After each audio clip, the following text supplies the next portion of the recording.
One of the most fun things you can do in the summer is go out on a boat, but it also happens to be one of the most dangerous. Let's react to some unbelievable boating accidents. Heart-stopping video as a speedboat goes airborne at 200 miles per hour. Oh no. Oh my God. Oh my God. Oh my God. I'm glad it didn't make contact with the water until it made a few rotations and slowed down, because that rapid deceleration is what causes shearing forces to the human body.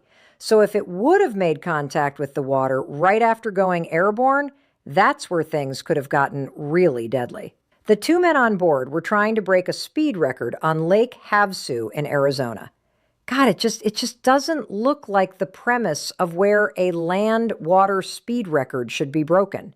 Like, where are the first responders? I don't know. It just looks like people hanging out watching. It flew like a kite. It flipped. It spun. Ryan Ola is a member of the crew. That's the wrecked vessel behind him. Looks like fiberglass just tore apart. Incredibly, the two men in the boat survived. The safety capsule is designed to keep the drivers safe as possible. One walked away with a broken collarbone and some broken ribs. The other one would just had a fractured knee. Wow. Imagine just breaking your patella, crashing at 200 miles per hour. I'll tell you what, cars are safe. But if you're crashing 200 miles per hour into a wall, you're not just fracturing a patella. A speedboat ride in Missouri turned crazy. God, this is like wild for this family last month. You've seen this. It was all caught on tape. The boat hit a large wake, sending people flying. Isn't the rule like you got to slow down once you hit the first one? My guy just went V. I mean, like, I know it crashed my race car, but man, this is on a different level. They were all hurt. 5 were treated for minor to moderate injuries. They're okay.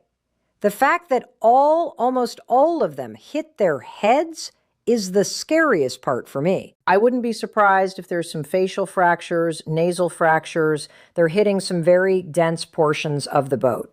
From Prosper, Texas to paradise. Whitney Slow and her family enjoying the clear waters in the Bahamas. I feel like I'm in a nightmare until this boat came out of nowhere and never stopped. I feel like I've been to this exact area of the Bahamas. They know they hit him, they saw him, and they drove off. It's like a hit and run, but with a boat. So, is that a hit and run? It's a hit and float. Whitney's husband Brent snorkeling near the shores of Exuma before dinner when this boat skimming along the shallows drove right over him.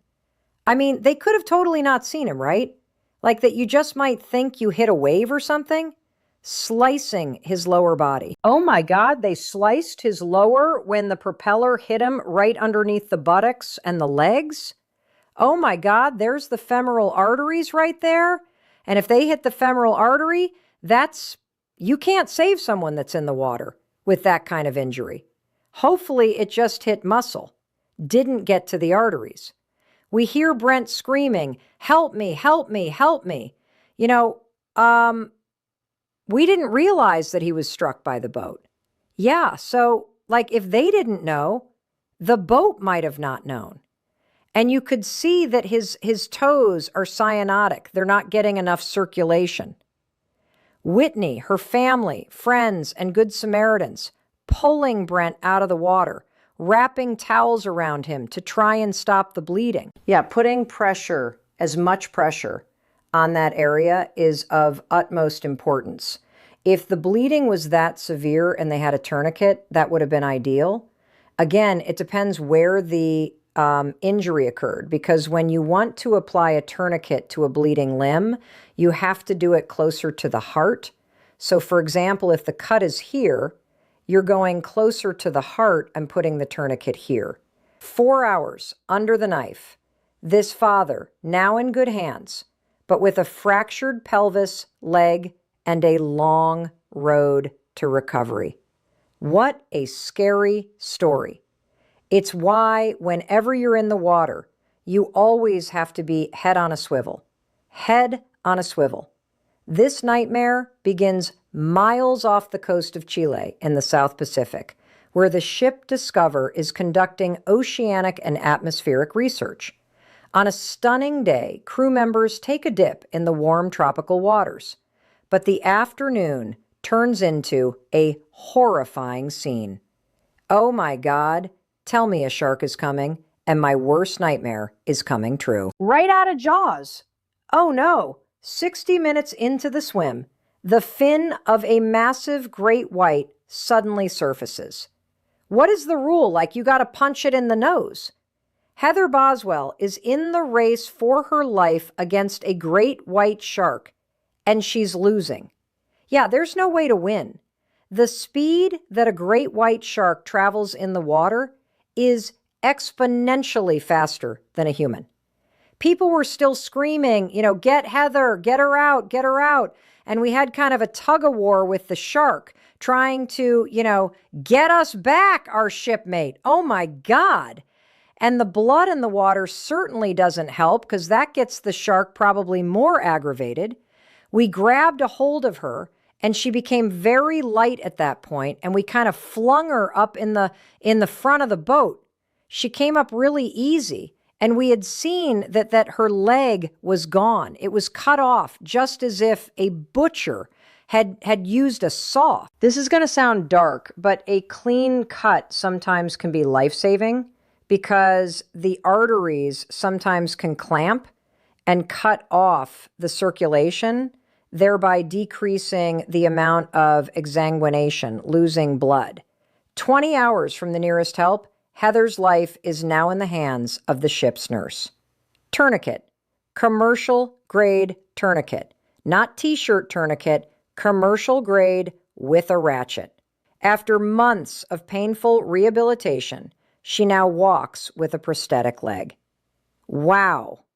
I'm so happy to hear that she survived.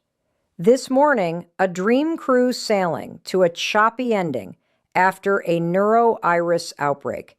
God, outbreaks happen so commonly on cruise ships because it's a enclosed, tight area, lots of interpersonal interaction, utensils being shared, glasses being shared, very easy for things to spread. And norovirus is kind of the common one. Even though cruise ships aren't the only place where norovirus outbreaks happen, it just seems to be the cruise ship virus of choice. The CDC says at least 94 passengers and 4 crew members aboard Royal Caribbean Serenade of the Seas battled the bug during the voyage. Ideally, you got to quarantine the ship, including Bob Pattis, who was on the 13-day cruise with his son. I'm 87 years old. I've never been this sick in my life. That makes him high risk.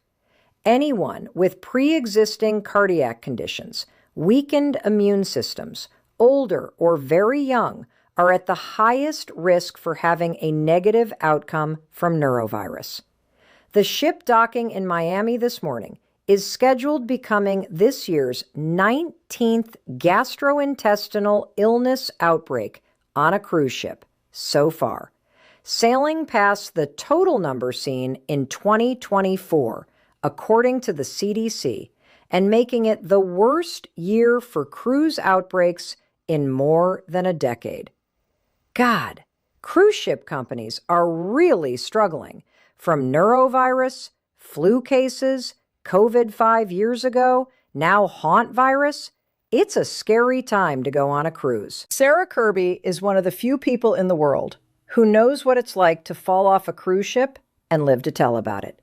God, is that even possibly possible? Because she did it. Because, if you hit water at the height that a passenger deck is from a cruise ship, it's like hitting cement and surviving. In 2012, she slipped over her state 8-room balcony.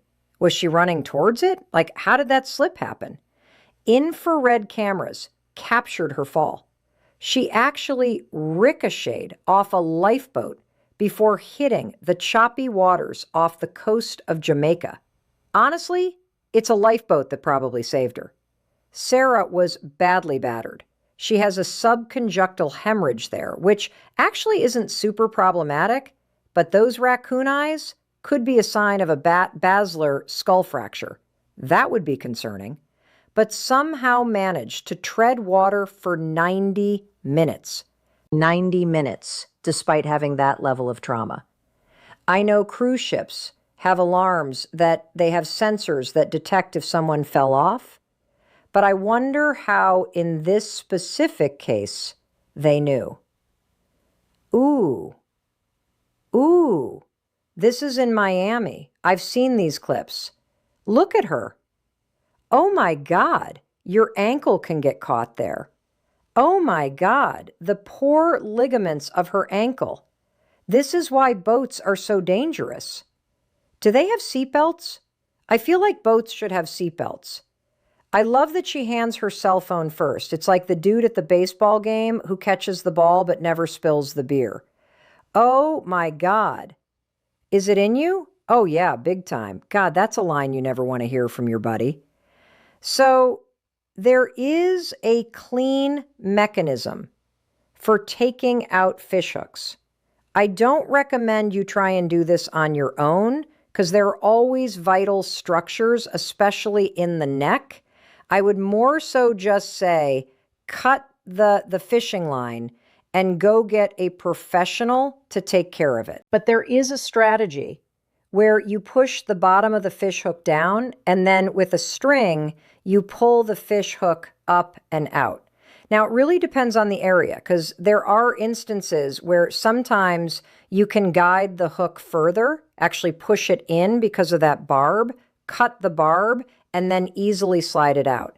It really depends on the placement, which is why I really want a medical professional to do this and not on your own. When heat stroke and seasickness take you out, but not the crew. Uh-oh. You got to be careful here that this is, in fact, seasickness. Two things can happen on a boat which are really problematic. One is heat stroke that requires severe medical attention, and also carbon monoxide poisoning. People don't recognize that. So if a lot of people are experiencing something all at once, think heat stroke, carbon monoxide poisoning.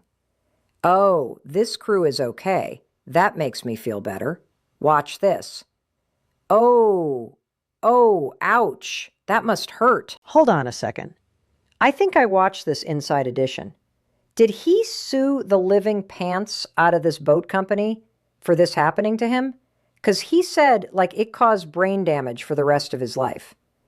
It happened on a Holland America luxury cruise liner, the MS Amsterdam. Here's the question. Is that smack on the head really worth $21.5 million? Houseman's wife, Carol. Carol, what happened? Oh, this anchor and I did a bunch of Inside Edition hits together. The doctor thought originally that it was just, a bump on the head. There was a laceration. I mean, post-concussion syndrome is absolutely real. The family continued on their round-the-world cruise, thinking that rest and relaxation were exactly what Houseman needed after his injury. But when the cruise was finally over, his condition only got worse. Oh my God.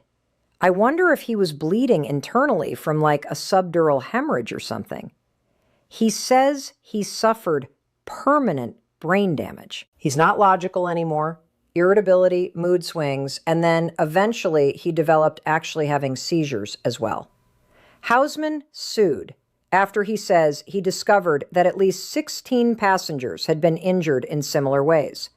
The issue here is that they knew the door was dangerous, and they continued to let it operate.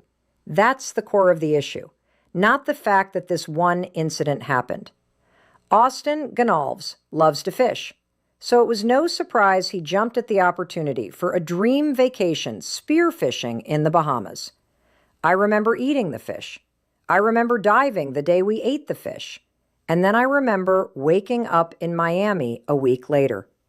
It was then they learned a fish they caught was loaded with poison putting the 15-year-old in a coma. It's called ciguatera poisoning. Yes, ciguatera poisoning is really dangerous because it's invisible. It's tasteless. Cooking the fish doesn't solve it. Freezing the fish doesn't solve it because it's a toxin.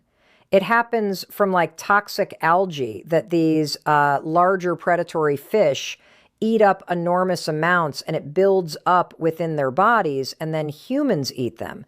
So you got to be really careful about avoiding those types of fish. And there's a whole list here. But in general, really scary stuff, especially the way that it happens. It has some pretty unique symptoms outside of the basic nausea, vomiting, GI distress. You also start feeling cold is hot and hot is cold. You start having a metallic taste in your mouth, almost feeling like your teeth are loose. Really unique symptoms. You have a 1 in 50 chance to get it if you eat large fish in that region. Yeah, I believe if the fish is over 5 pounds, it's a reef fish that increases the risk. That's why biologists recommend avoiding large fish for dinner. No smell, no taste. Correct. No way to tell that the fish has the poison.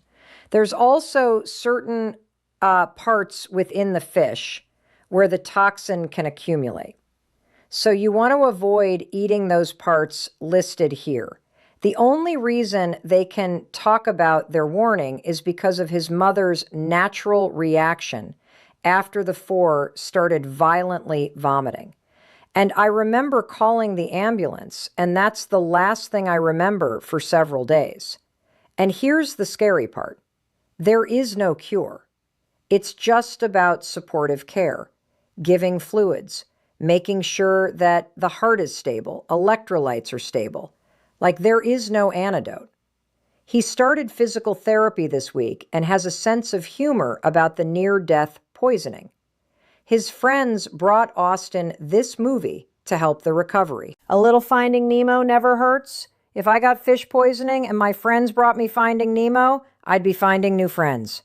A literal nightmare that fisherman Scott Thompson is lucky he has lived to tell about after falling overboard from his boat in the middle of the night in Ventura, California. Oh my God, that's the scary op. It reminds me of that movie Open Water. Oh my God. Worst fears. At that moment, he saw the bright lights from this oil platform about 2 to 3 miles away. 2 to 3 miles away.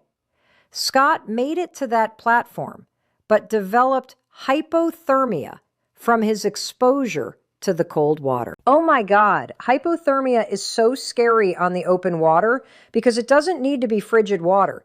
That's a common mistake people have. They think, oh, it's 50, 60 degrees. There's no way I'm going to get hypothermia. No. When you're wet, it's windy, you could become hypothermic very quickly. Hypothermia is a medical emergency, and it's not about rapid rewarming because that could also be a problem. It's about keeping the person calm, flat, and gradual rewarming after you call 911. Also, you got to realize that some people, when they develop hypothermia, they start shivering in order to generate heat, and that is a good thing. That is the body doing its thing. However, once people stop shivering, the assumption is that they're getting better. Well, it could be that they're fatiguing and they're no longer capable of generating enough heat, and actually the illness is progressing worse. Similarly, how those who have an asthma attack, they breathe very quickly to try and get rid of this carbon dioxide that's trapped in their body. And once they start breathing more slowly, people think they're getting better. In reality, it's time to intubate. But there was something else motivating Scott to get to that platform. A harbor seal. No way. He added that for effect, he says. One swam alongside him for a while, giving him hope and making him feel like he was not alone in the world. It's interesting how humans can experience the same thing drastically differently. If your doctor friend here was out in the open water, thrown off his vessel, an unknown animal pops its head out, full panic attack, drowning. You lost your favorite YouTuber? That's how I'm going to go down. Manatee attacks Dr. Mike. Make it the headline. During this scorching summer, there's no better way to beat the heat than boating. But could a deadly, invisible killer be lurking that people are unaware of? Carbon monoxide. Oh yeah, boats are actually supposed to have a carbon monoxide detectors on them. Because what can happen is if you're traveling at low speeds or even idling, you can develop what's known as a station wagon effect, where actually the exhaust fumes start making their way into the boat because wind changes the circulation of the fumes, and it could poison everyone on board. There have been 46 carbon monoxide deaths on boats in the last decade. Maybe you shouldn't be reporting just casually standing up like that on a wake boat. But experts we spoke with say that number may be higher, since they can often be mistaken for drownings. Donovan Chilton says it also happened to his son. Thankfully, he survived. Oxygen therapy is the mainstay of treatment, and the mechanism behind carbon monoxide poisoning is that it binds to hemoglobin, causing a compound known as carboxyhemoglobin to form, and it is more competitively binding to hemoglobin than oxygen. So the hemoglobin that normally carries the oxygen around through your body starts having carbon monoxide bind to it at a higher rate than the oxygen. Therefore, you're not supplying your body with enough oxygen. You literally start shutting down, and people get sleepy. They feel unwell. Sometimes it's confused with seasickness, as we said earlier in the video, and people don't understand, and groups of people can lose their lives. Groups of people can drown. Very, very dangerous scenario. So how can you get carbon monoxide poisoning on a boat out in all that fresh air? Could be a very calm, humid day. And carbon monoxide can collect in places that you wouldn't expect. Yeah, most people think, oh, I'm outdoors. Carbon monoxide won't impact me. But that's absolutely not the case. Using the special carbon monoxide detector, he showed us how carbon monoxide gas can build up, especially on the back of older boats with inboard engines that he says are less effective at diffusing it. Let's put it in the exhaust stream and see what happens. Here we have, definite CO, obviously. And if I move it up and it's starting to dissipate very rapidly, we're down to 40, just a few steps, and you could be in the clear zone. Absolutely. Yeah, just imagine you're sitting there, hanging out, talking with your friends, and without knowing, you're inhaling all this carbon monoxide. It's binding to the hemoglobin, becoming a problem. And sometimes people that are experiencing carbon monoxide poisoning look flushed. So it's not something that you think is related to lack of oxygen. You think it's probably seasickness, but in reality, it's this hidden danger that's found on boats. The Bonds Flying Roos went back-to-back at the New Zealand Grand Prix today, claiming 2 wins in 2 years in Oakland. But there was one major difference. Oh, the slang of the race boat. If the French bow was even half a meter further back, I think we'd be having a very grim conversation. Bow. That's the word I was looking for. Grinder. Louise Sinclair is in hospital and recovering well from surgery after receiving compound fractures to both legs in the incident. God, can you imagine the danger of that? I mean, only with extensive hardware. We're talking pins, rods. You got to stabilize both legs in a scenario like that. Lifeguards have to make extremely scary rescues. We put together a compilation of Bondi Beach rescues. And as always, stay happy and healthy.